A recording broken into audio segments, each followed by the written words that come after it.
awesome. All right, cool, man. I did that to Tim and I the other day, and it scared the shit out of us. We were like, what the hell is that? Yeah, man. Well, dude, it's good to be back in action, dude. Here, we're having an after party. I might as well go ahead and crack it open. A little local brewery Man. action. I already did a little bit beforehand. So who you got? Life Itself by... It's Great Raft in Shreveport. They're right down the street from me, and they are awesome. They have some really cool stuff, and this is my favorite. Life Itself is actually like a line of beer in and of itself within their brewery, and this is key lime pie gose. It's like kind of like a sour beer, but I don't really like sour beers, and this is like it's just more tart. But then they have like peach vanilla, and they have cherry limeade, and they have. So if you want a little more of the sweet, you can go there. If you want, it's like a hint. It's like you don't even really pick up on the sweetness unless you're like, you're really like paying attention. If you squinch your taste buds, I guess. But but it's just not like this harsh sour thing. It's awesome. And they're starting to roll out the next phase of it, so I'm excited. That's sick, man. I got County Clark Red is the name of the beer. I'm going to just show everybody here. It's nice. It's a red ale. Yeah. It is from, I keep it in this little koozie because I don't know about you. My hands get like super warm and like sweaty and shit. And it makes my beer real warm too quickly. So I put my glass in the freezer for all those asking first. I took that puppy out, but it's Rivenberg Brewing.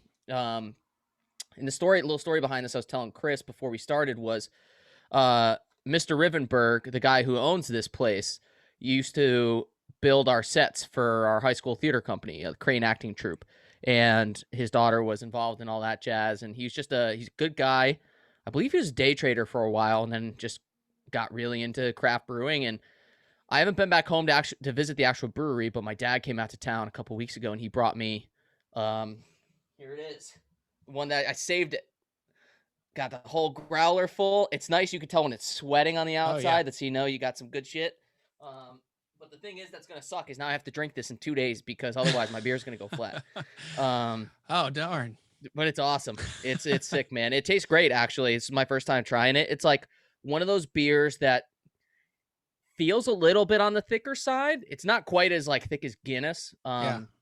I don't know if you've ever had Smittix, which is made by Guinness, but it's similar to that.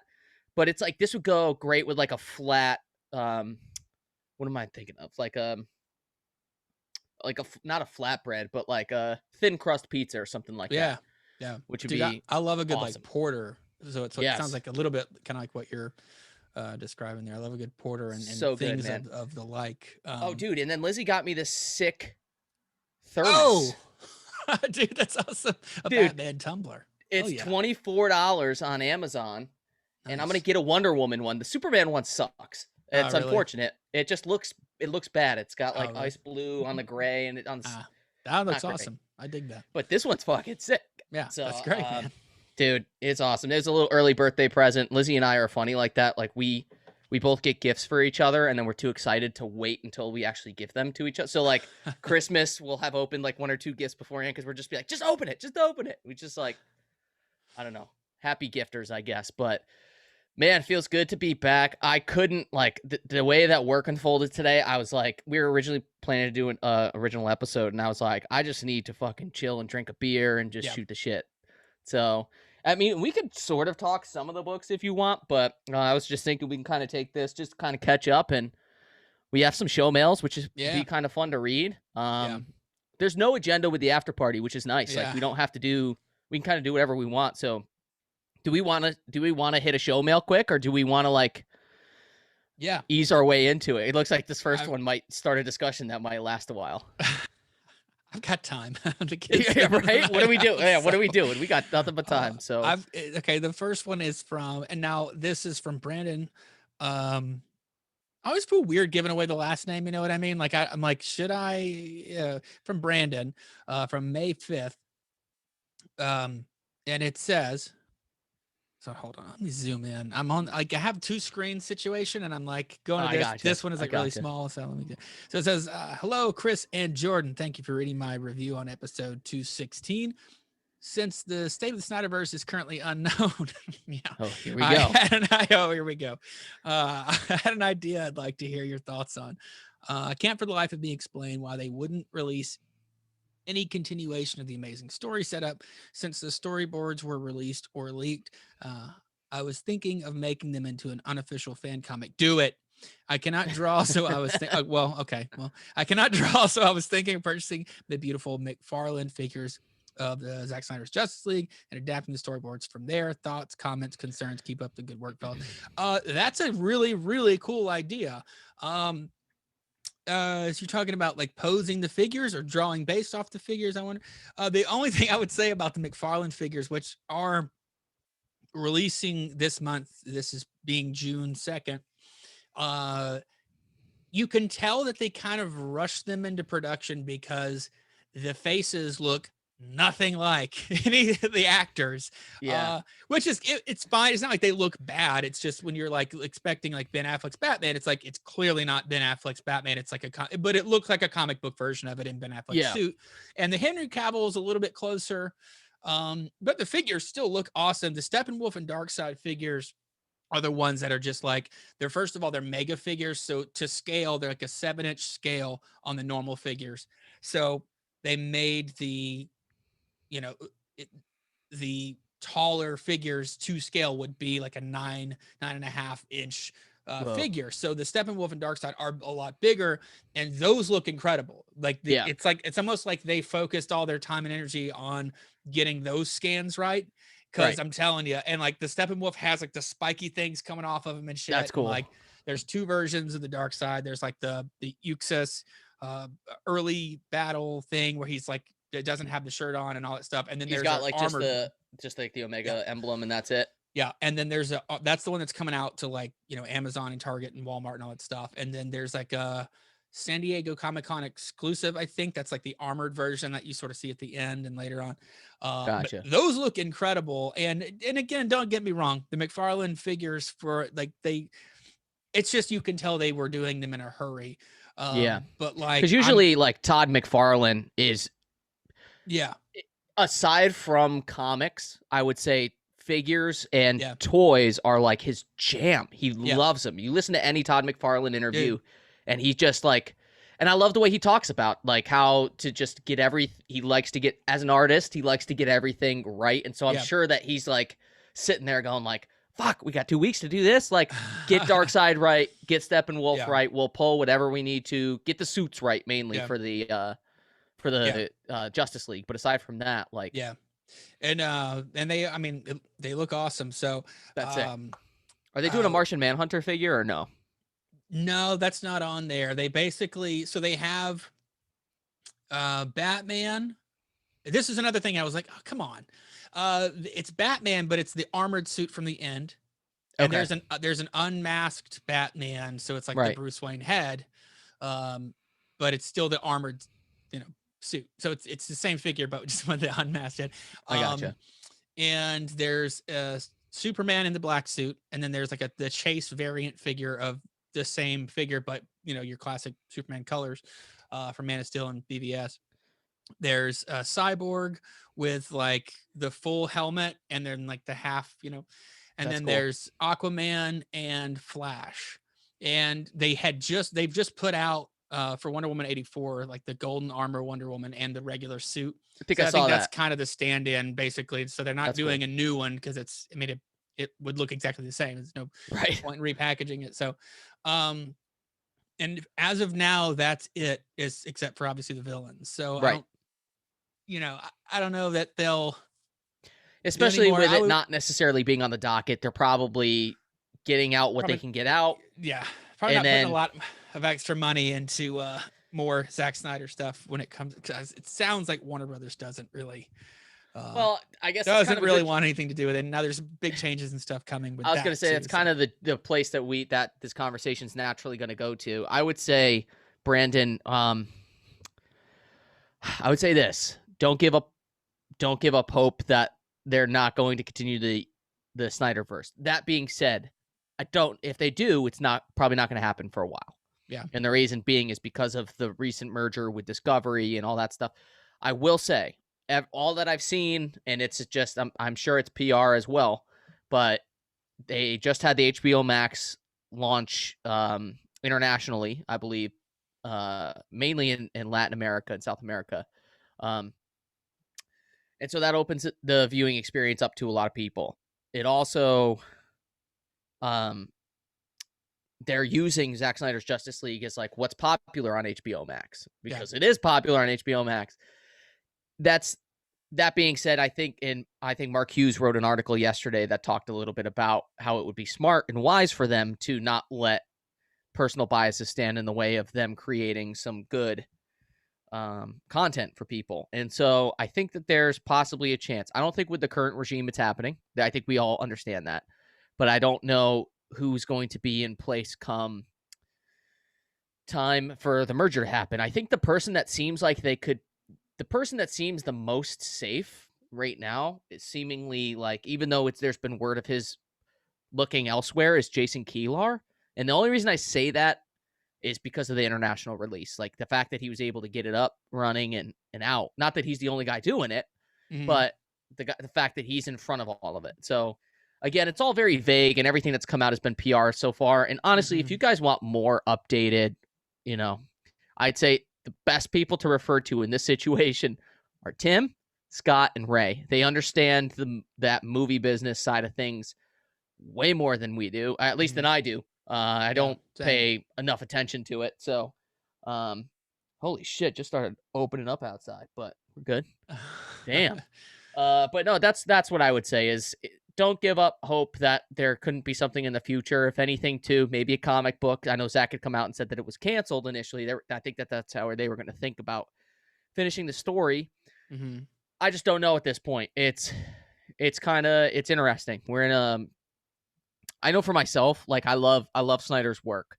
I think from the moment though that Zack Snyder's Justice League was released until the moment that from the moment that it was announced to the moment that it was released, that's kind of all I could think about in terms of like which movie I wanted to watch, what did I want to do. And now I'm kind of like, I find myself having some fatigue in particular. And so like I've been staying away from movies. I'm partially through Army of the Dead. It's a movie that Lizzie doesn't necessarily want to watch, and I don't have a ton of free time to myself. So when I do get some free time and I come up to the man cave, I'll turn it on. But I would just say I think that it's awesome, man. Go for it. If you don't see anybody else doing it, do it. Go for it. Try it out. I think that can't hurt at all. Brandon, it looks like his handle's at Rockzilla570, which is awesome. So we'll throw that out there. Yeah, make it, man. Get the figures. We'll read it. If you want us to read it for you, we'll read it. So, or watch it, whatever you decide to do. Yep. But it's awesome. So thank you for the show mail, Brandon. But I think both of us would love to see the continuation as well. That's just kind of where we stand with it. But as of right now, just got to kind of keep moving and keep, throw a hashtag out there every once in a while. Let them know you're still around, still listening. But aside from that, like, it's just, I can't, I'm at a point too where like a bunch of life decisions and stuff coming up. Like, what do we do in the next couple of years house-wise? Are we going to start a family on top of all that stuff? And I'm turning 30 in a couple of weeks. So big life events for me, man. Big life events for me. So I can't let my world revolve around that at the moment. And also just a lot of work shit too. So it's just trying to figure all that out as the world tries to reopen. So we'll get there. But thank you, Brandon. I think if you're ready, man, we got 2 more show mails to jump into. You mind if I read this one from Marco? Marco says, "Hi, Chris and Jordan. I really love your podcast, and I've been listening to it for quite a while. I try to listen to every episode during my commute to work, and I really enjoy it. The way you talk about DC Comics really gives me goosebumps because I'm a big fan of that since I started reading them in 2016. Hope you keep going with your podcast, and I wish you all the best." Well, Marco, thank you so much. That is really greatly appreciated. I think Chris and I, we weren't far before you in terms of getting back into our love of comics. So I would say, insofar as the show goes, we will be continuing the podcast. I'd say that this, and it's going to kind of, I think, be this way really until like the end of the year, until just things really get there. Like we're going to release them as we can. Mm-hmm. For some background, I work in the real estate industry. Real estate during the summertime, as Chris can attest to, with his family being involved in that as well. That's the busiest time of the year for real estate in terms of and with the pandemic, rates were really low for interest rates. So a lot of people were buying homes, which their increases showings, which increases time spent at the properties and time spent on the phone, all that stuff. And so that doesn't change really until September. And then once that's done, it's you kind of just, and I'm in the accounting side of things too. So I'm on leasing and accounting. So I'm like all over the place. And I just started in HR stuff too. So it's like, we're really kind of all over the place. And there are some nights when it gets to a point where like and I'm sure everybody experiences this, but just to show you kind of what I tell you guys how I feel sometimes is I get to a point where like, I know we'll have to record. I'll have my reading done and stuff like that. But if I know I'm not going to have fun recording the podcast, I don't want to do it. Right. And that's it. And the reason being is it's just literally too much going on in one day. I'm the type of person where I like to be busy to an extent. I like to know what I'm doing and I like to know what I have on my agenda. When things start going like, hey, can you do this? Can you do this? Can you do this? And can you do this on top of that? It's just as like, oh, I get brain scrambled and I just kind of, I'm like, I can't deal with that. And I don't even have a kid yet, man. So I can only imagine what that's like for you guys. Cause it's, it's a hard industry to be in. And right now we're just, I think, all trying to readjust to the way that life is. We're fortunate that here in Pittsburgh, majority of folks have actually, I think we're over 70% in terms of most adults having they're fully vaccinated, which is great, which enables us we're actually fully reopened as of 2 days ago. So things are it's just trying to readjust to everything. So like now we show occupied apartments as well instead of just vacant apartments. So that opens up the listing. Like today we just got 80 leads that we have to respond to. So it's and not just me. I'm fortunate that I have other people that help me, but it's tough. And so when it comes to that, it's simply a matter of time. And honestly, I like to be in a good mood when I read. I don't want to read something when I'm in a bad mood too, because it just feels like homework and it just doesn't make me want to do it. So it's like, fuck that. I'd rather do the show when we're both willing and able and we know that we're going to have a good time, because it's just gets to a point where I don't know what the best way to say it without running in circles, but that's kind of the way that I feel about it. So yeah, for sure. No, this is awesome. All the way from Ireland. That's incredible.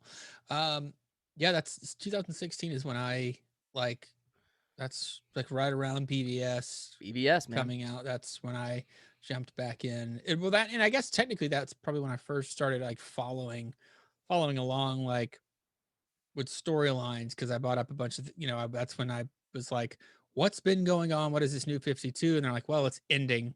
Right. And I was like, okay, well, what should I? And so Court of Owls, kind of came up, and that's so I was able to sort of catch up and then catch the end of New 52 right as Rebirth was happening, and that was all around BVS, and then before and then after. Right. But yeah, thank you, Marco, for the awesome. For the email. That's awesome. Yeah. And I hope you didn't leave, like, if you left a review, I'm sorry, but it's tough to sometimes, like, they don't just group all the reviews together. They throw them in the different stores per country. And so it's like, we're not always checking the international stores, and the apps don't really like they do. The apps, like at least the one that I use, it does a pretty good job of refreshing and keeping them all. But sometimes like reviews won't show up for months. It like will pop one up from months ago as a new review, that it still has the correct date on it. It's just the apps having to sort of keep up and whatnot. Sure. All right, so we have last one here is from Stuart from Guernsey. It's good to hear from Stuart again. He says, I was wondering if you are reading Batman Urban Legends. If so, what do you think? And will you ever cover it on the show? Personally, I'm loving the Red Hood story and couldn't believe where they took it in the first issue. I think this is the best Red Hood material since the beginning of the Rebirth run. I don't really care for the other stories in the book, but that could be because the quality starts from the beginning with the Red Hood story. Sorry. I'm so hyped after reading it, and I want the next chapter there. And then also change of format, but are you looking forward to Red Hood in Titans? Have you been following the bits and pieces that have leaked out from behind the scenes? I can't wait, as this show is my all-time favorite live action series. July can't get here quick enough. Anyway, I hope you guys are doing well. Keep up the good work. Thank you, Stuart from Guernsey. Batman Legends, Urban Legends. I did read the first issue and did not, unfortunately, keep up with it, but that that Red Hood story is bonkers, man, and it ends really crazy. So I need to, I guess at this point, trade wait.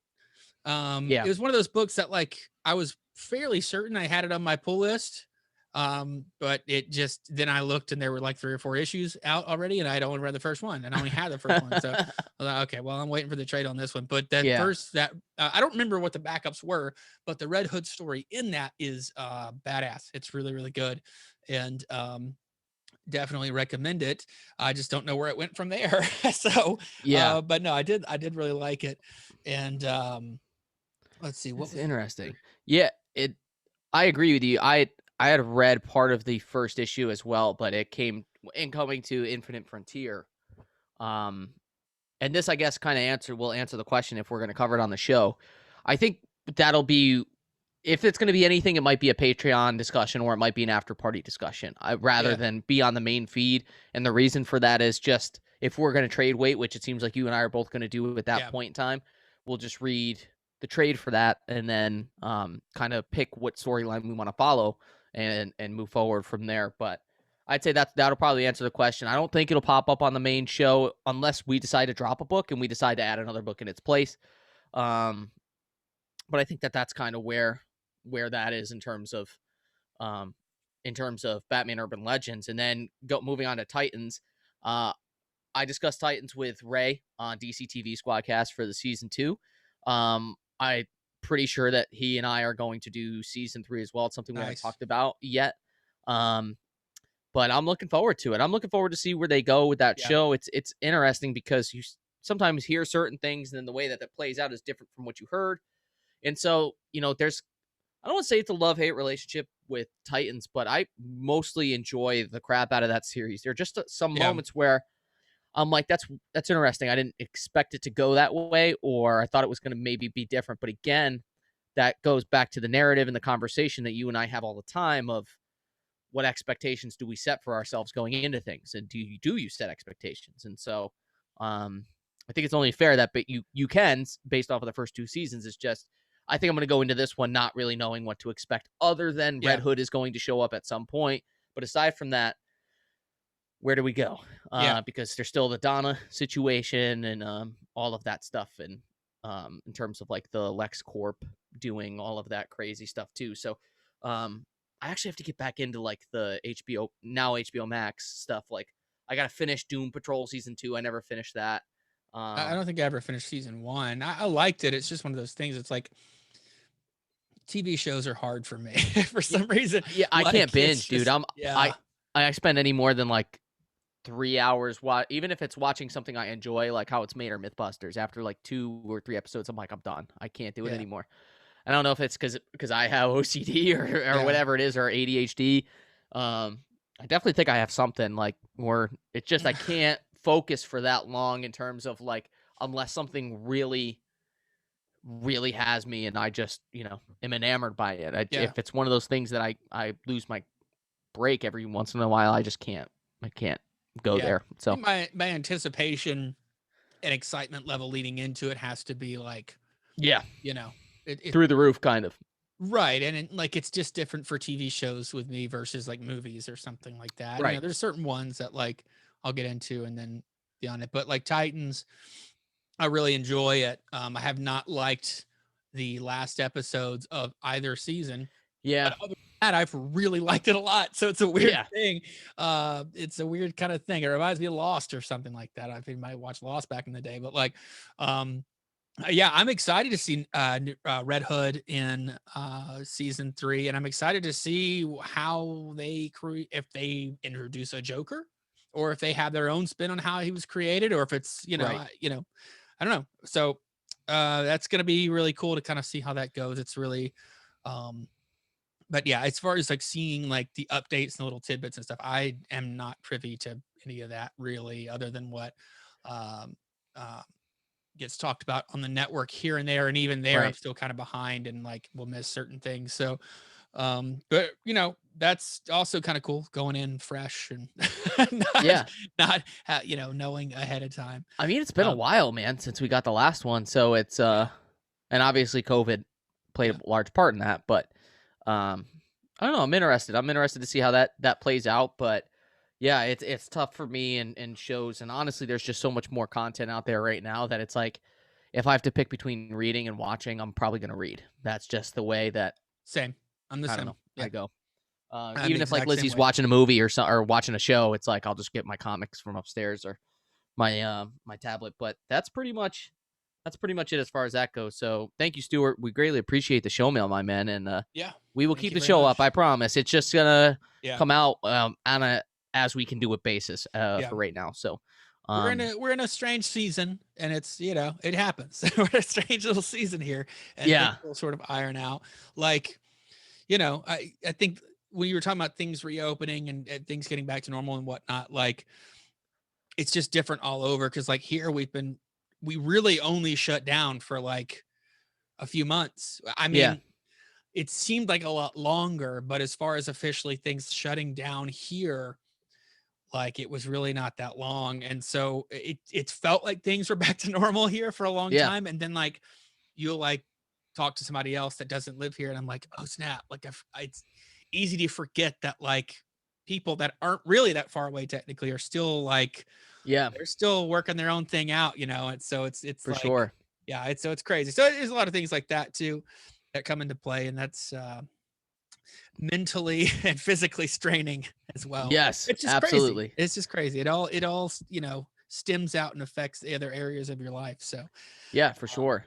But yeah, it's coming again. Like I said, it's a season, and we're gonna power through and make it happen. Yeah, for sure. And just to kind of give you an idea of what's on the docket for the next episode, we got a bunch of stuff. We're gonna talk Wonder Girl. We're gonna talk some more Nightwing. Justice League, we kind of haven't had the conversation. We sort of did, but whether or not we want to kind of hold off on covering the main Justice League book until that gets released as a trade, and I think we're just going to talk the Justice League Dark storyline there, because that seems like something that's more up our alley. And honestly, again, we made the decision a while ago, like if we're not feeling something, we're gonna cut it after 2 or 3 because it's we don't want to. At least one of us is not feeling Brian Bendis' Justice League. I'll raise my hand. Okay, we'll do it. That'll be two. So we can stick to Justice League Dark. And then there's also what helps is there's Justice League Last Ride, which is coming out, which is written by Chip Zdarsky, which we're also going to talk about. And then we have Batman the Detective and Joker, which I've actually surprisingly enjoyed way more than I thought I was going to. Same. It's really cool, man. It is cool. It's so weird, man. Maybe we can launch this off into a different discussion. So it's something that we've talked about before. And I talked to my friends about it because they're like, what's going on with the show? Like, what's going on with comics and all this stuff? And I'm just like, it's weird. Like, you know, we do the show when we can. Basically, the whole thing you were just talking about too. So I'm not going to repeat it again. But, it's, you know, I'll just kind of explain it to them. I'm like, but it's also just kind of weird because it seems like, you know, which reading these emails is really awesome and encouraging. So please keep them coming because it's good to hear from listeners. Because outside of that, it seems like enthusiasm for comics overall is like down, especially DC. It almost feels like this, like we're in this period of time where it's like, no one really knows what's going on. We have Infinite Frontier as the overarching thing that's going forward, but no one really knows what that means. There is an Infinite Frontier coming by Joshua Williams. And like we had like the 0 issue and now there's gonna be a 6-issue thing coming up, but it's almost like the enthusiasm just doesn't seem to be there. And I thought maybe it was just me, but then I go around looking on the internet and I'm like, no, it seems to be everywhere. It's just not a thing. And it's like, it's not that the books that are coming out are not good, because I would venture to say, and this is my opinion, obviously, the majority of what we're getting from DC, at least that I'm reading, is like pretty good, especially the Batman books. And now we have this Legends of the Dark Knight that's coming out. It's a cool concept, you know, reliving the book that started in the 1989, right after the Burton movie or right before it, whatever. But it's an anthology. It's just really cool. There's a lot of good stuff. It's kind of a strange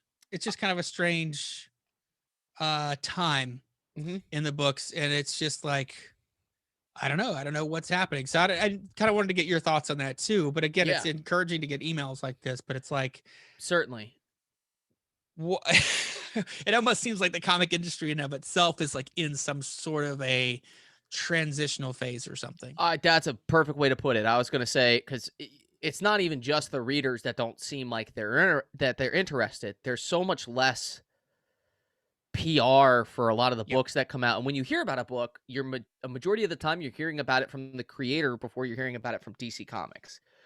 And the thing that they do that's fucking annoying that they've done for years in terms of PR, usually, instead of just saying, hey guys, we're going to release this book, and this time they go, hey guys, coming out of this story, which at the end was this, and you're like, we haven't even gotten to the middle of the story yet. Why are you telling us the end of the story? Yeah. That's part of it, but it seems like the companies aren't as interested, and I think it's just they're trying to figure out, what do we put to paper? What do we move to digital? What do we do in terms of a majority of people are now ingesting these IPs through television and movies? So how much of those do we keep up? And how much do we tie the books that are coming out weekly into those sorts of things? And so on and so forth. The one thing that's awesome, I have this big-ass pile of books right here. It's going to take me a second to dig through it. But one of the things that I really enjoy that Marvel and DC are starting to do, they're starting to release some of those old anthology series a little bit more. Yeah. Yep. I love that, man. Which is great. We'll talk about these here in a second. But yeah, I was gonna say. Let's see. So you have like Legends of the Dark Knight. Yep. Which is, it's got a couple of different stories in there from a couple of different creators. And like, it's fun to read those kinds of stories, especially after now hosting Enter the Night and seeing like how Detective Comics used to come out, and there was like a Batman story, there was a spy story, there was the Shadow, there was all this stuff. It's really cool to like get some different creators to give you some different, just fun little stories that you can take place in an issue, or that can take place in 2 issues. And it just, if I can find out where the fuck it would help if I was on the right side, right? Like, it's just to show you. I feel like a newbie putting it. No, I've had $1 for every time that happens.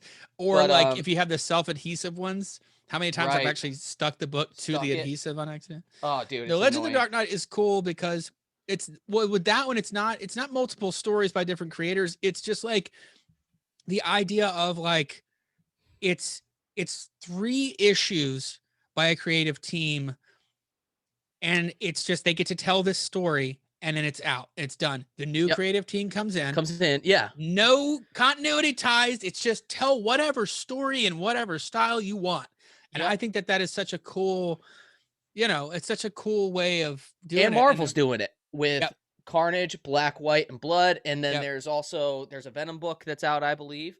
And it's similar. Like this one is an anthology, so to speak, because you do have multiple storylines. Yeah, that's cool in the issue.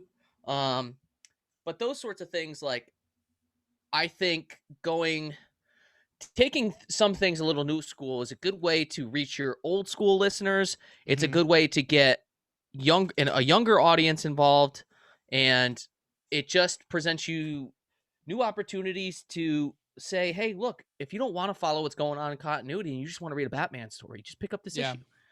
Or you want to pick up a Carnage issue, go there. The other thing I will say, what's really hurting the big 2 right now is that there's a lot of creator-owned material that's coming out that's fucking awesome. Yep. Really, and a lot of people are like, here's some examples. You ready? So we got Something is Killing the Children. An amazing series. That's a big one. The other one, you get the greats doing things like Neil Gaiman, Norse mythology. Fucking awesome. You have what I just read for the first time last week and was awesome. Black Hammer.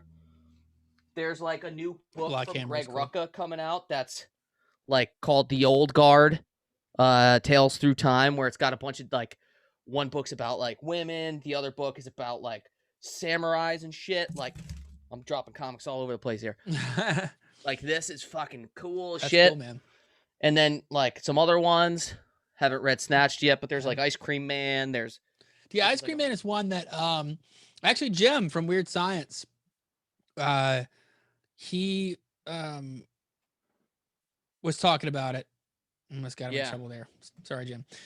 He was talking about it and recommended that book, and I read it on his recommendation. So thank you, Jim, for recommending that.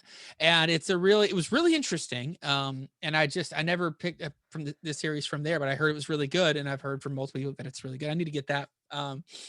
Yeah, I only have the first trade for that one. I got to pick up the other ones. But there's even stuff like Once in Future is another one I have here. It's on the bottom. Yeah, that first volume is very good. I have not read anything after because I was like, well, I read the first trade. I read the first trade of that in an hour. And on Joey Casco, our good buddy, shout out to Joey. He has Grapes and Capes podcast. And he's been on Horror Comics podcast a lot too. We're doing the Hill House comics, and we're going to actually I haven't done horror comics in a long time now, but we're actually going to be reviving that with a couple of different friends coming on to do. And it's funny because it's like, I've been like slacking on that show, and I've just been like, just don't have the time. It's just not a priority again. Like our show is the priority. And it's just, so it's like, I'm not going to like bring that in as in front, but like, so I've been like, oh, it's just on the sidelines for now. And then they have come in and be like, hey, these things are coming out. Can we do this? And I'm like, you know what? You guys are probably right. We should plan on doing this coming up. So it's just like, they sort of revived that for me. So there's a few shows coming up there. You'll hear Joey on. That's awesome. But, Once in Future was one that he recommended, and I bought the trade and sat down and read it in an hour, and I was like, this is amazing. It's and unfortunately haven't read the second one yet. So yeah, I need to get on that, but that's a good one. Dude, that's all I've been like drawn. That's a majority of what I've been drawn to lately. There's another book that came out last year. I've talked about it on the show a couple times. Blue and Green from Ram V. It's Ram V, by the way, not Ram V.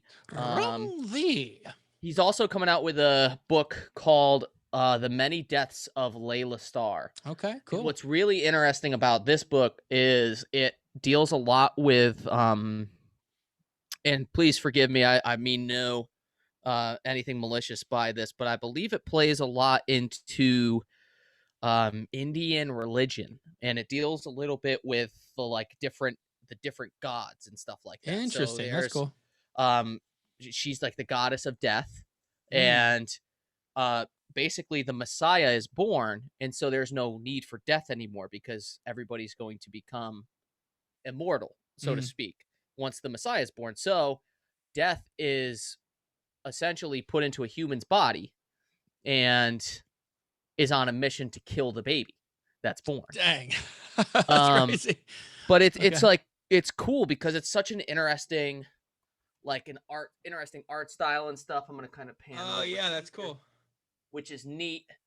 But I'd say like, I've really enjoyed it. And I was like, that's fucking cool. Like, it's an interesting concept to think about. And one that, quite frankly, you can, I guess, play around with that in the big two, but you got to be like really kind of careful with what you do. Another book that's been killing it, Noctera, has been amazing. I have not read that yet. I need to read that. Get on that. It's cool, man. I would say if you haven't read it yet and you're not picking up single issues, wait for the trade. Okay. Yeah, and then grab the trade when it comes out because it's one of those books that like you're gonna want to just read right through it. So but I think that plays into the narrative that we're talking about. But on the other hand, there's some really fucking good material coming out of the big two right now as well. You have Batman the Detective, which is great, something you and I both enjoy quite a bit. And I'm sure that there are plenty of other books that are coming out from the big two that you and I don't necessarily discuss on an everyday basis. I love freaking Jorge Jimenez on the Batman. I think Batman's in a weird spot right now where I feel like it could go either way for me, where the story could sort of tilt. Like I could really get into it or I could really just kind of, but, well, it's interesting because it's like, sorry, I don't, that's okay. In a quick interjection. Yeah, go for it. Batman is like, cause I read the issue that came out today. Yeah. And it's like, they're really close to future state Batman, like with the Peacemaker or not Peacemaker, the Magistrate, program from like Simon Saint, like with that coming, it's like we're really close to Future State. So I guess my thing is like with Future State, Gotham looks so much more like futuristic, and like that whole, what was it, Dark Detective and stuff. It's like we're really, it seems like at least it's really close. I'm curious to see sort of how they're going to handle that timeline. Are we going to surpass what that timeline was like soon? Because I mean, again, if you've read the issue that came out today, it's like, okay. All right. Well, so, all right. We're moving along here. So, and it's, it's really interesting. So, I'm curious how they kind of handle that, but, no, I'm with you. And it also, speaking of Batman, like Tynion, he's writing a lot of shit right now. And I was gonna say, so the Department of Truth. Yes, I was hoping you would go there, man. Issue 9 came out a couple weeks ago, and I'm have not read that just yet, but that's amazing. And if you love conspiracies like me, that is an amazing book. And then this just came out today, another Tynion, and this is the first issue of a DC Black Label. Is it The House on the Lake? Nice House on the Lake. Yes, dude. I can't wait to go pick that up tomorrow, dude. So I can't wait. That's going to be on Horror Comics Podcast coming up. That's awesome. Here soon. So again, not rebooting, but getting back into that. And obviously we can talk about any of that too. I was going to say, I think that kind of leads us into another discussion, which would be like, and we're trying, it just kind of like a heads up, and this is nothing that's new by any means. I'm sure you guys can all sort of tell. We all still on the network are like just trying to figure out ways to stay excited, to reinvigorate, give some life into the shows and stuff. Yeah. And we're trying to do some new things. And one of the things I've been trying to think about for a while is like, because primarily, I don't know if Jens can really see. I know it's not really great in terms of lighting and stuff. I might be able to get my little phone flashlight going. But like a majority of these are all creator-owned books. And I just, there's such a market, I think, for those books that people don't really get the opportunity to discuss them. Yeah. So it's like we're trying to figure out certain ways to talk about them. Like there's some books that I know that you've read. There are some books I know that Scott's read. There's some books I know that Tim has read, so on and so forth. And so it's just trying to figure out, how are we going to do that? Do we do that as an exclusive for patrons? Do we do that as another show? What do we do? And so just know that like, just because things aren't literally coming out in your feeds as frequently as they used to, doesn't mean we're not thinking about ways to sort of reinvigorate and give some life to these shows. And the indie comics market is a big one. And you know, the Image and Boom and Dynamite, all that stuff is, they come out with some great books. And I think that there's such a market to talk and discuss about those. And we're just trying to figure out a way that we can do that too, because I think once we're able to talk about some of this stuff, it's really just there's something about it that gives you life. Just reinvigorates you, especially when you read it and it's like, oh, this is like super interesting. Like Black Hammer, for example. I was like, this is fucking cool, because it's like a mix of the Justice League and Avengers characters. Yeah. And they're like, and a little bit of like, if you guys have read Umbrella Academy or like something like that, it's like a mix of all of those different types of characters and Doom Patrol. And all these people are like, they're just trying to figure out how to like how to not like be tired and bored of complacency as a regular human in this place that just like they don't know how to get home. And I've only read the first volume, so I'm excited to get the other ones.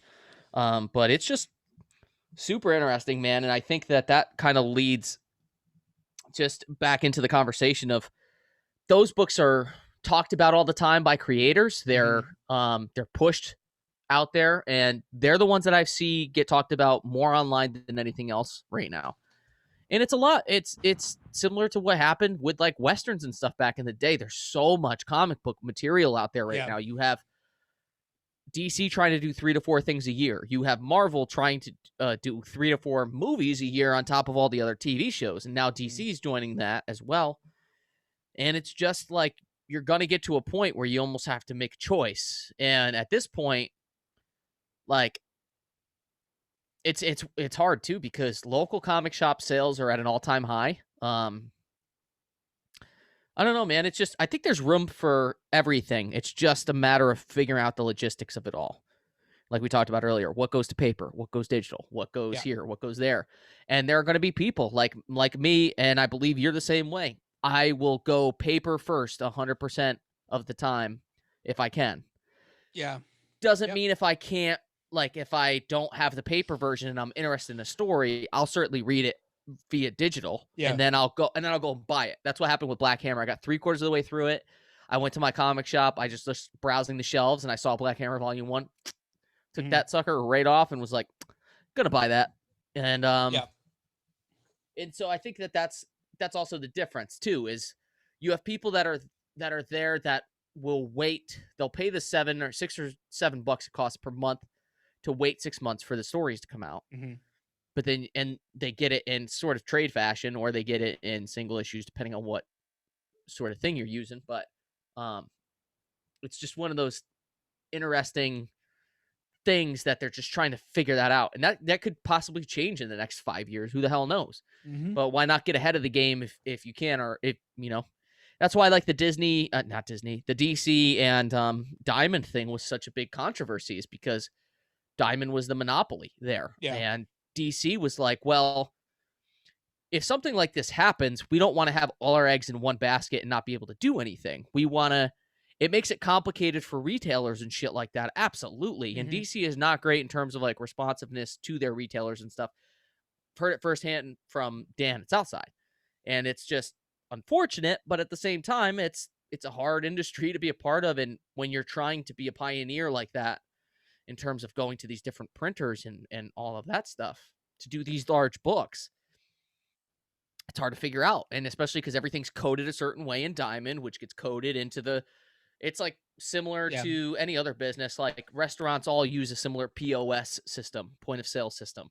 Comic book shops, you do the same. And a majority of that was through Diamond. And so when they had to do all of that stuff, they had to get everything logged, and it's just a big fucking mess. And so it takes a while, but at the same time, I also understand what they're doing and why they're doing it, is to just have more options out there, to have the ability to get more books out there in a timely fashion, and to not say, hey, we're just relying upon this one publisher. If this other publisher is willing to stay open, or just this one printing company is able to stay opening, then we'll do that. So, yeah, I don't know, man. I think it's a lot more complicated than just like 1 and 2, but I think a lot of the reasons we discussed play into it, and one mainly being that Image and Boom Books and creator-owned books are just fucking awesome right now too, and that's just like there's some really good stuff coming out for sure. I mean, like and that's the thing now that's happening too. It's like you're getting these powerhouse writers and artists that are going, you know, back and forth between the big two and doing creator-owned stuff too. And it's like they're making a name for themselves all over the industry. Yeah. And it's like, you know, you move over to the creator-owned stuff, and they're not tied to some, like, you know, you can't do this, you can't do that, or like you have to worry about this story lining up. Do whatever the hell you want. It's like, you know, their own sort of IP that they're creating, and that, you know, Jeff Lemire, Black Hammer, like knows that firsthand. I mean, I think Black Hammer has now been optioned for like a TV show or something like that. Like, that's awesome. And Black Hammer has its own universe, and he's writing pretty much all of it. Like, that's sick. It has its own, all these side series and stuff. I actually only knew about Black Hammer because I started getting this miniseries called Victor Frankenstein, which I didn't know was tied into that. Oh, that's cool. So I got it, and I was enjoying it, and like it was a 4-issue thing, and I liked it a lot. And then I realized at some point it says like from the world of Black Hammer. I was like, well, what is Black Hammer? So I look it up, and I'm like, oh, cool. I should probably read the thing it came from. And I read the first volume. I was like, dude, this is incredible. This is really good stuff. And you know, he even did the Justice League Black Hammer crossover that DC and that was I mean, it was pretty good. That was it, you know, it is what it is. It's a crossover, so you know, they're hit or miss, and it's not bad. It's just kind of like whatever. I would say, you know, definitely worth a read, because you're keeping, I saw it. And I was like, I don't know if I want to pick it up, whatever. But I think I want to read more of the Black Hammer stuff first. If you don't mind, I don't mean to cut you off. Can I go pee quick? I need to as well. Yeah, sure. Okay, let's do that. Yeah, let's do it. Perfect timing, man. That was perfect timing. I just got back. There we go. Yeah.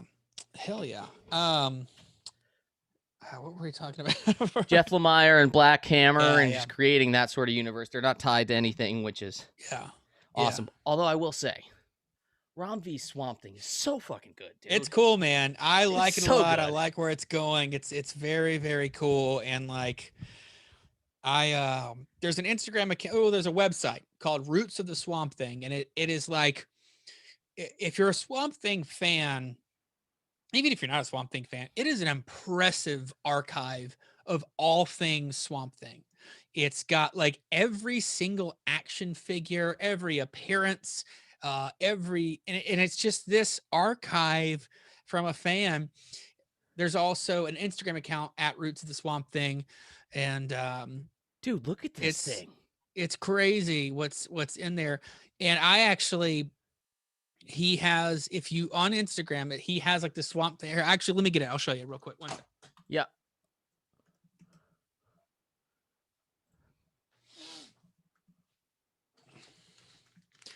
Now, I don't know if this is a limited time thing or what, so don't blame me if it's not still available. But on the Instagram, you could get this official. I don't know if it's. Hopefully, you can read. Oh, that's cool, dude. Swamp Thing fan club card, old school style. The glare is killing it, but dude, it also comes with this pin. The pin. I don't know if you can see that. Oh, either. Dude, it's on my Instagram at Chris Rimmer if you want to see a clearer picture. But like he sends those out for free. So I was messaging him and I was like, hey, have you read the new series? He's like, I haven't had a chance to yet. Like he'll post the covers and stuff like that. And I was like, this series I think will satisfy fans of Swamp Thing, because it's like,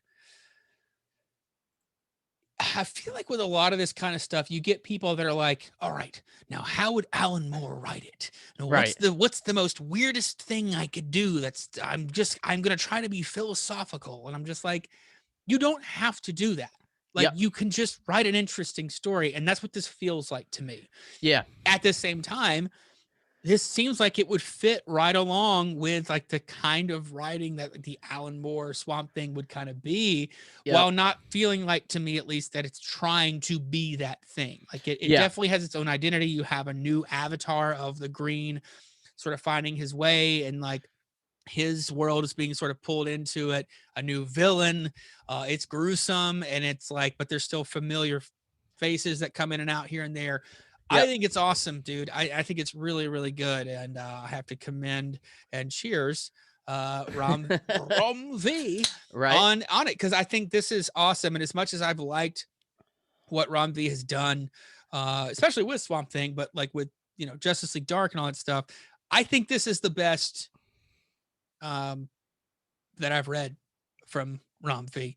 Yeah, I think it's helpful that we get it directly really cool from him. Yeah. Like, because coming off of Justice League Dark, well, some of that was definitely still all him. Yeah. Especially once he took over, he still had to play within the scale of what Tynion had done before him. Whereas here, he kind of got to essentially plan his Swamp Thing story one way. And he also gets to play with what if it doesn't turn out that way. Mm-hmm. So it's like the future state thing. Yeah, well, that's right. I forgot. Yeah, he did get the future state version, which isn't even necessarily, I mean, it seems like it's kind of tied to this, but it's not necessarily like being bound to follow anything like specific. Right. He clearly has just been given the keys of the kingdom to Swamp Thing. Yep. It's like that. And that's really cool, because you have Justice League Dark, which is awesome. Then you have Future State. And then you have this, which is this new avatar. So you essentially have 3 separate versions of Swamp Thing that he gets to write. Right. And it's pretty awesome. And I think he's done a really cool job with it. So, I mean, I think the series is really good. And obviously we'll dig into the story and stuff.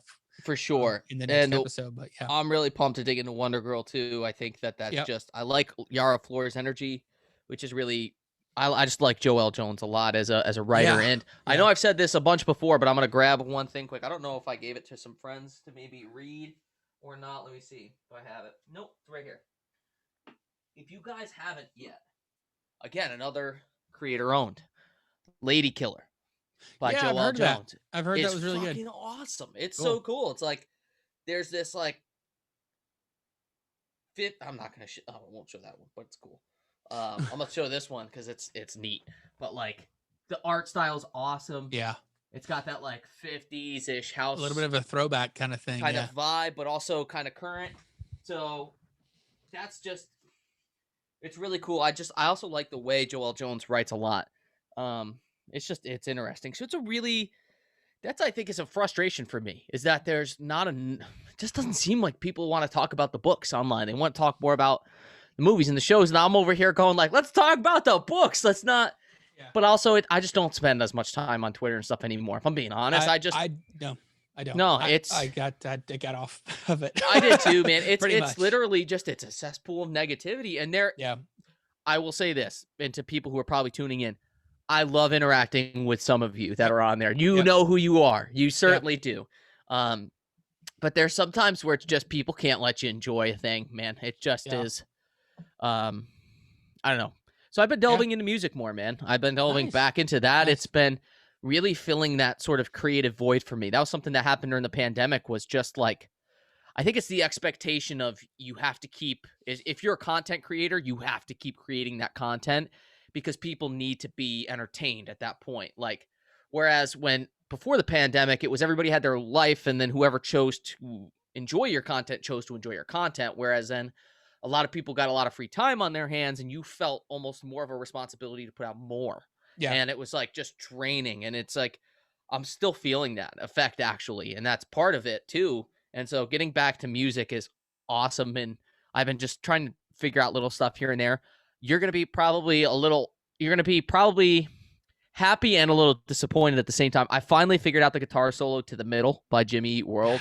Nice. I was trying to figure out that guitar solo for forever. I've never like even tried to learn it. I did it I was trying to do it by ear, and there's just some things sometimes when you start to get like in hammer on pull off territory where you just need to see somebody play it.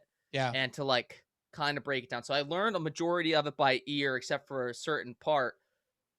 And I was like, that's really interesting. So I just like, as I was doing it more, the exercises got there. And then now, even for things like, you know how in like Crazy Train, there's that like part after the,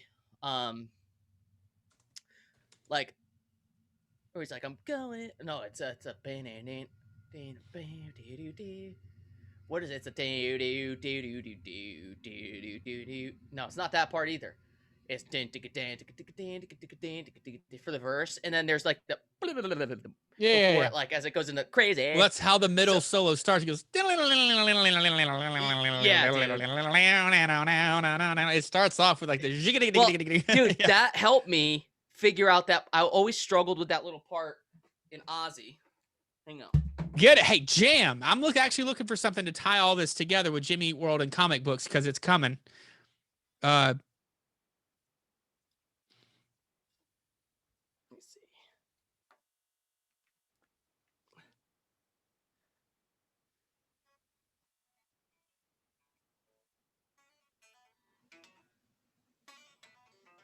No, that's not right.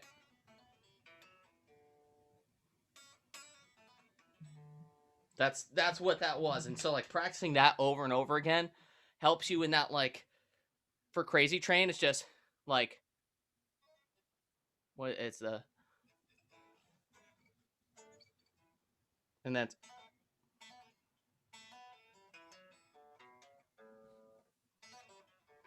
but just really fast.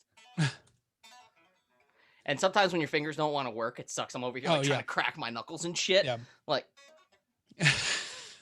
but the Jimmy Eat World one is really fun. And then when you get past that, like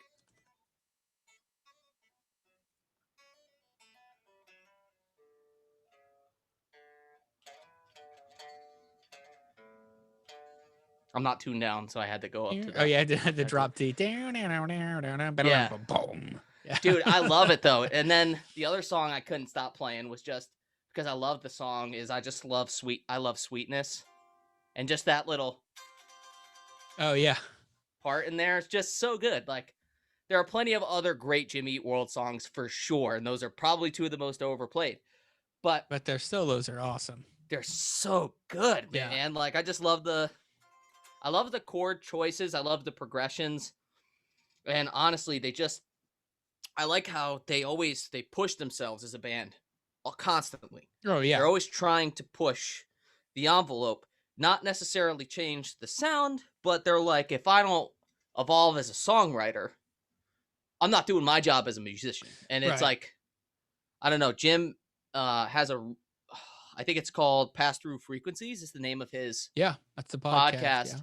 Which is awesome because it just gives you that perspective, and it's cool to hear other people's perspective too. Like that's the reason why some bands aren't together anymore is like some bands, there are some members in the band that are okay with just being what the band has always been. And then there are other members in the band. Prime example, my favorite band, Blink-182. It's why they're not, that's why Tom's not in the band anymore. Like Mark and Travis, like, and that's not to say that they both don't want to grow as musicians, because that's grossly inaccurate. I mean, Mark has done his own side things, Travis has done his own side things, so on and so forth. But when it comes to Blink, they're like, Blink has a sound, and we want to try to continue to keep doing that sound. And like Tom's like, I'm just tired of playing those songs over and over again, and that's also valid. Yeah, like I get you've been in a studio, you've had to rehearse for shows, like I'm sure he's tired of like over and over again. Yeah. It's the same song you end with every night on the set list. It's all of that stuff.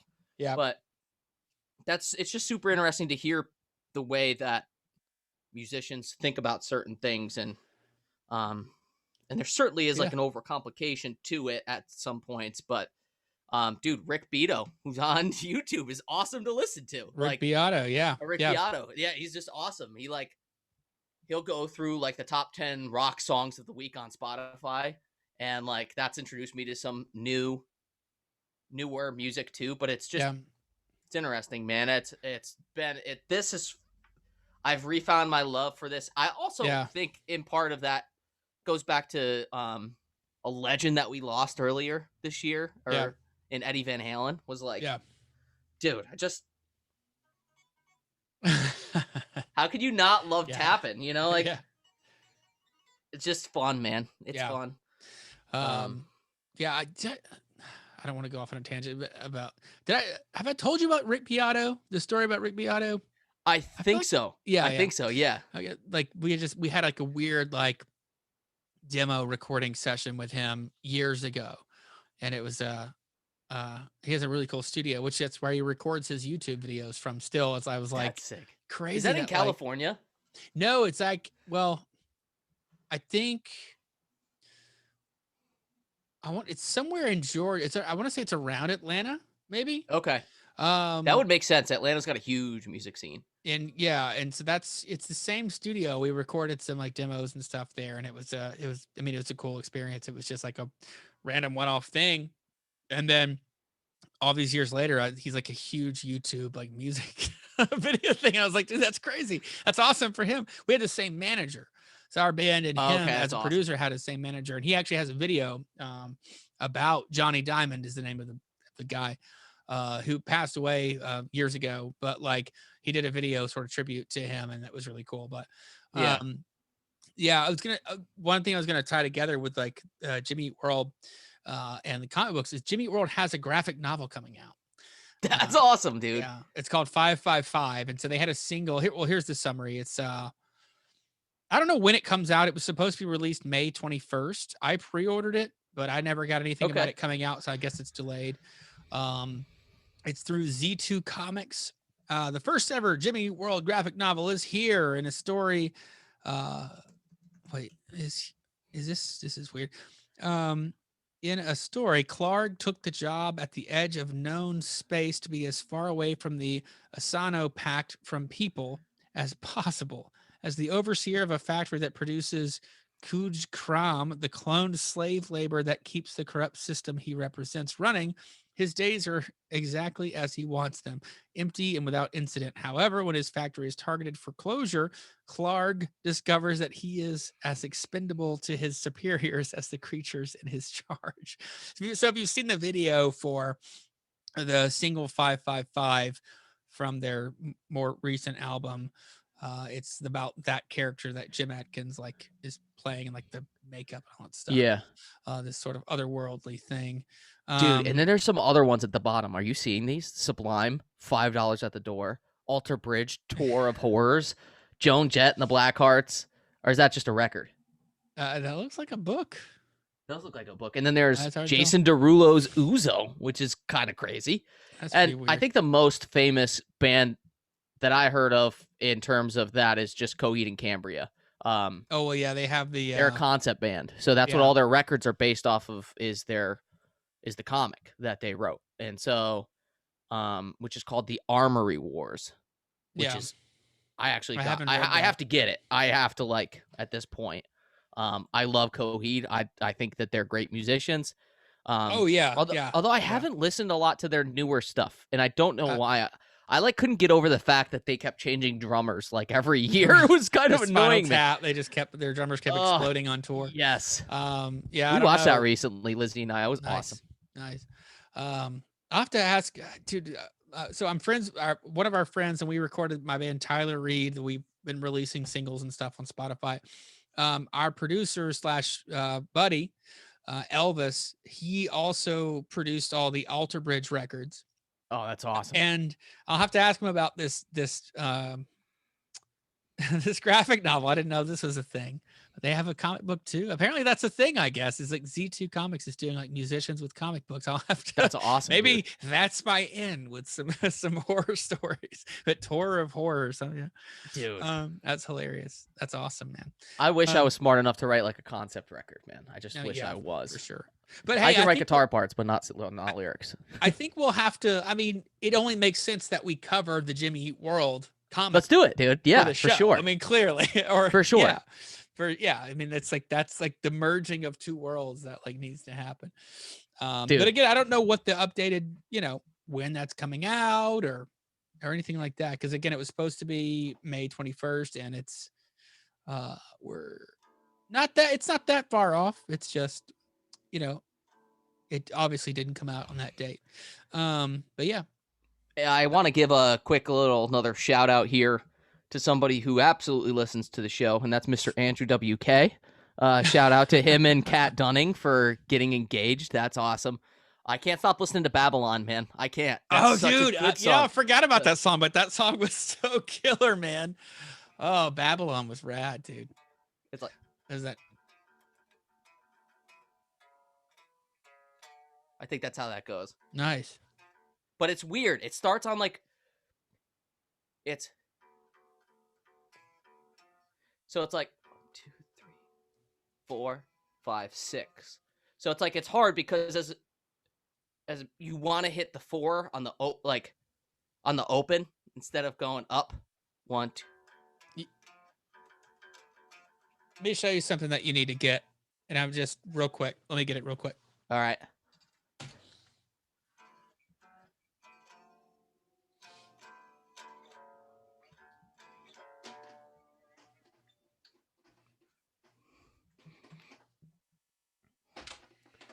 Oh, dude.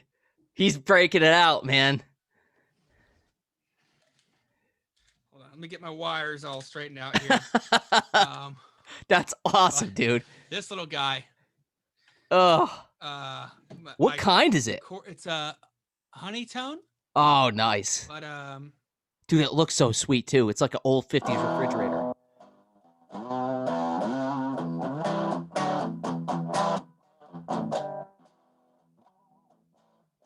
You can make it like, let's see, you could turn the gain. I mean, it doesn't sound great when you like get it super gainy. But...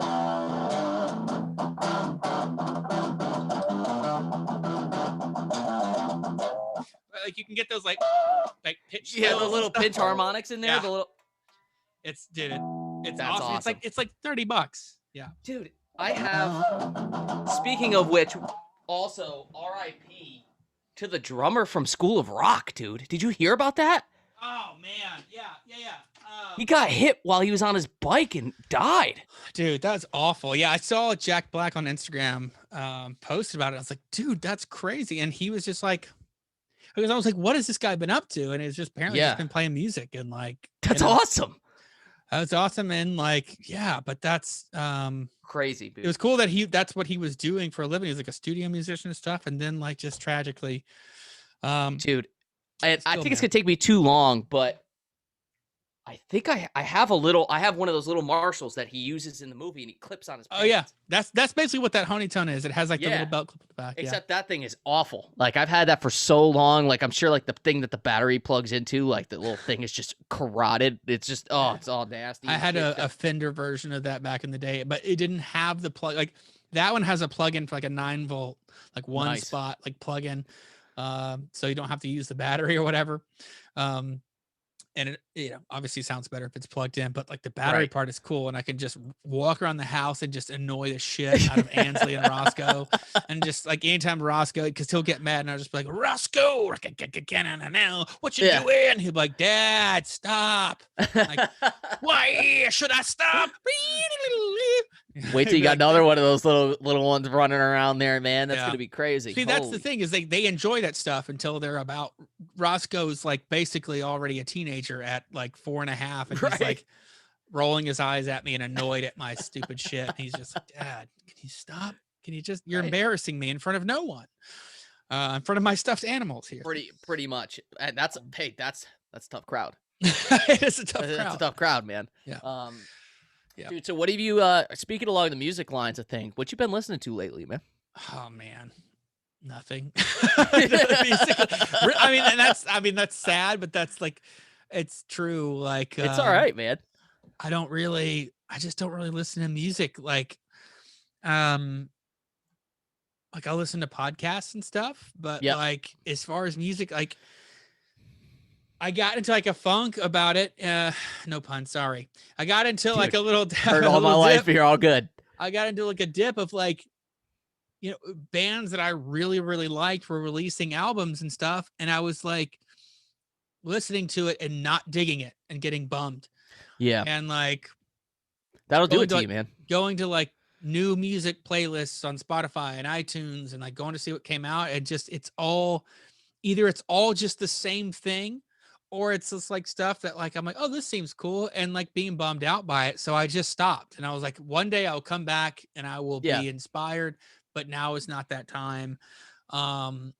So yeah, I kind of I took a break and like, I have been playing music more.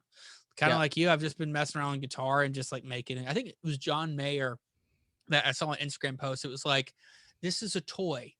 You need to play with it. You need to play with it. Just get around and just goof off on it. And just even if you're just going, he's playing like a purple guitar, right? Yeah. He's like, even if you're just messing around with it, you need to play with this toy. And I was like, you know what? You're right. Even if I just pick it up, I don't have to do anything legendary. I don't have to write the next best song I've ever written. It just make noise on it. So I just started, and I bought that little amp so I could do that. So I could just sit here at my desk and just go, and like even if that's all I do for the day, it's like I made a loud sound with my guitar, and it's not a waste. So, but I have been trying to like write stuff and whatnot. And I got this weird, cool little funky song that I'll maybe as soon as I get the demo sort of piece together, I will send to you. It's this little dance, little rock funk dance number. That's awesome. But yeah, so it's been cool to kind of get back into that, which is weird. It's weird to piece something like that together when you haven't been listening to music. So it's like, but it's almost better that way. I feel like there's sometimes when, for me, especially like if I listen to a particular type of music, I'll get writer's block really quick. Yeah. Because I'll be just thinking about playing in that style. Yep. It's the first thing I go to, and I have songs that I like to jam to, and I like to jam along to, but the problem is sometimes when you do that too much, you get stuck doing that. Yeah. That's your guitar routine. So you need something to change it up. The biggest thing that I've been really big into, like the big scene in metal lately has been prog metal. So like a lot of 7-string, 8-string guitars, instrumentals. And I love listening to that kind of stuff. There's some that's just ridiculously overcomplicated. There's some that I'm never going to be the guy that does. I just know that that's not going to be me. So I wanted to be the yes. And I realized very quickly that I was never going to be able to do that, so I gave up and stopped. Yeah. If I had kept with guitar, the sweeps, is that what they call it? Sweeps. Sweeps is like yeah, the sweeping arpeggios essentially. yeah. But it's no good at that. No, I'm not either. I just play with more feel, and I play with kind of just like I like playing lead guitar. I certainly do. I love playing a really, really solid rhythm guitar. Like and I think that there's switching gears from a comics show to music stuff. I think that that's a common misconception, is that really great rhythm guitar players are not as good as really great lead guitar players. And I'd say that that is factually incorrect. Yeah. I'd say being able to hold a rhythm down and not just staying on the beat, but you drive the rhythm is something that's a learned skill that takes a long time to just really, and that's what can make and break a band. I've watched bands that have had great lead guitarists, but the band isn't great. And when you have a really great guitarist and the band's not great, like it just, I don't know. And I've watched not as talented players, but they were all really tight and they sound so much better. Yeah. And it's just, there's a kinship. Petty, like listen to like Tom Petty and the Heartbreakers, or just any Tom Petty like solo album too, but like Tom Petty and the Heartbreakers too. It's like they're all rhythm, and there are lead guitar parts, obviously, but they're, it's not about the lead. It's like you just have this good pocket that you sit in. Yep. And it's just bum bum bum bum bum bum bum bum bum bum bum bum bum bum bum bum, and it's just it all sort of just melds together really well. It's like, the guitarist is sort of just holding down that rhythm with the bass and the drums. It's like it's all you really need, and it feels good. So why leave? And that's the thing. If you're like, and I've played in bands before where I've been the lead, and like we've written some cool songs, and it has a cool lead part and stuff, and it's fun to play. But then there are songs that you write that are not as complicated, but you get in the groove with it and you enjoy that song. And that song sounds like you'll ask somebody, what was your favorite song in the set? And they'll be like, that second song you played was fucking sweet. And it's like, really, what'd you think about the first one? They'll be like, that's cool. And like, you have a cool guitar part, but I was grooving with the second song. You guys were all grooving with the second song. And that's the thing, is it's just like, if you're in the pocket, it's what the musicians call in the pocket. If you're in the pocket and you're going, like, there's no greater feeling than like you look over at your guy. Like, it's really weird because I'm sure experienced this before. You guys are like, you're playing in something, but then something happens in the music. You smile and you look at your bandmates, and your bandmates look at you at the same time. Yeah. They're just like, yeah, this is fucking sweet. This is cool. And that's like, there's something about it that makes you get like, there's a giddiness behind it where you're like, oh, like this is fucking sweet. It's like I just got done riding a roller coaster. Yeah. Part of you is like embarrassed. You're like, I might cry. This is so cool. Yeah. The other part of you is just like, you're the fucking man. I love you. Yeah. But like when you do, like, or like when somebody does do something that's like kind of improv or something like that. Yeah. Yeah. And somebody in the band, because my buddy Kenny, who made a brief appearance on our show that one time. You guys can go find that if you want to. Good luck. Right. But he does appear at the beginning and the very end. He was our bass player, and like his thing, he's back there, like he's just grooving. And so like, if some improv thing happens, he was always just like, oh, fuck yeah. Like it just obviously not on the mic, but you it had the Kenny like confirmation of like that was cool by just him back there by his hand being like, oh fuck yeah. Like he just knew. It was just, I don't know, that was a cool thing. Which speaking of which, I was gonna say, he dropped off, he's moving, and he found this box of merch. That was one of our banners, one of our first banners, awesome, dude. From when we first started like playing like bigger shows. We'd hang that up on the stage. We upgraded it with each like EP or album or whatever. But he brought a bunch of merch. I was gonna say, it's a bunch of like records. Hold on, I'll show you because I want to send some to you. But I was also gonna throw this out there to listeners. If you guys if you want, I'll just mail it to you. Just send us a message. One sec.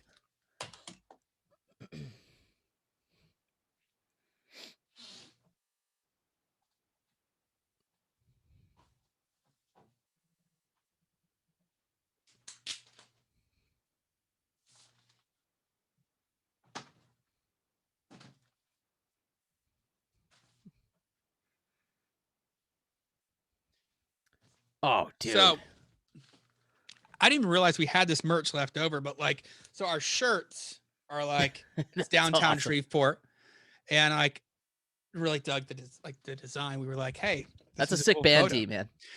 And just aesthetically, it's cool. And then we've got a vinyl. It's weird. We don't have any CDs left, but we've got vinyl records, like an EP that we did with 2 other bands. One of them doesn't exist anymore, but a band called Victor Olston and a band called Engine. With this Boulevard Blues, all the bands had members that lived on Boulevard Street in Shreveport. That's pretty sick. So it's just this record.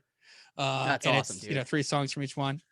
And then we had this is the artwork, the house across the street from where we lived, actually.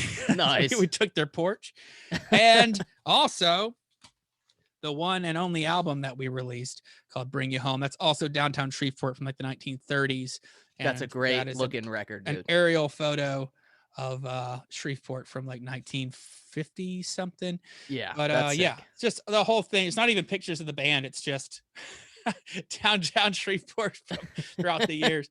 But yeah, so it comes with the record and everything. And I don't know, we used to sell it, and then we got to the point where we were having to just give it away because people were like, I'm not interested. And we were like, take it. I don't care if you use it as a doorstop or a coaster, just have it. Right. So I mean, if anybody is out there, all the music is on Spotify and stuff that you can listen to for free if you're interested. I just now have this overstock of merch. So I was gonna just surprise you, but I failed now because I already told you it's coming. No, it's coming. all good, man. We love surprises. So, I just need to know. Just send me your shirt size because I'm happy to send these out to listeners and whatnot if you're interested. So again, send us a message. I guess at our Gmail, DC Comics Squadcast gmail.com, or on Twitter, DC Squadcast, and or Rev Rem, or Chris Rimmer at on Instagram, and I'll be happy to. If you can't get in touch with Chris at Jordan Funky, let me know and I'll text him for you. There you go. Yeah, and I will be happy to mail that out free of charge. Awesome. To you guys. So, dude, well, I wanted to throw that out there, but anyway. No, that's awesome, man. I know I'm gonna have to pee again in like 10 minutes. Do we want to wrap this puppy up? I think we're pretty. Dude, this was a lot of fun. This actually put me in a really good mood for the rest of the night. Into the groove, man. So I appreciate it, man. Appreciate your flexibility with it. Yeah, but dude. I'm excited to do more of these in the future for sure. And guys, let us know what you guys want us to talk about too. If you really like the discussion on some of the other books and stuff like that, let us know. This could be a place where we could like maybe each just recommend a book at the end. And so if you want to do that, I'm pretty sure we've recommended more than enough on this. Yeah, I was gonna say Department of Truth, probably from Chris. What haven't I talked about? Yeah, exactly. Yeah. And I would say for me, I think the Many Deaths of Layla Starr is pretty awesome in terms of indie books right now. Something's Killing the Children's also great. And yeah, I think that's kind of all I got for now. And if you guys are also looking for a good like section of indie comics and stuff too, and you don't want to necessarily buy the book outright first, sign up for Comixology. It's worth it. They'll give you a pretty darn good selection in terms of mainly creator-owned stuff too, because it's a lot of the big two have their own apps now. So yeah, you go there and they'll give you a bunch of great. I've read a bunch of great stuff. That's where I read Parker by Darwin Cook. It's like that's great too. Bunch of different stuff there. So, dude, last complaint I have about a comic. I ordered the Omnibus of Stray Bullets. I haven't read that yet, but I've heard it's great. But I got on In Stock Trades. I ordered it on May 13th, and I haven't. There's no shipping notification. I emailed them last week, and they're usually pretty good. They usually will get you within like a week or a week and a half. I emailed them last Monday, and I was like, "Hey, can you guys just provide me just at least let me know if this is like even close to shipping or something like that?" Didn't hear anything back. Emailed them again on Monday. Still haven't heard anything back. So I don't know what's going on with In Stock Trades. Come on, In Stock. It's crazy. Don't tell me your product's in stock if it's not in stock, you know? Yeah. But I'm going to start emailing Word Balloon. Right? Aren't they the sponsor for that too? Hey, I know you're another guy, okay? I'll get to you. Yeah, it's awesome. But no, dude, appreciate the after party as always. And man, I'm looking forward to the next episode. And for sure, we'll be talking some books. Yeah, man. Sounds good. All right, everybody. Thanks for watching. Take care. See you guys.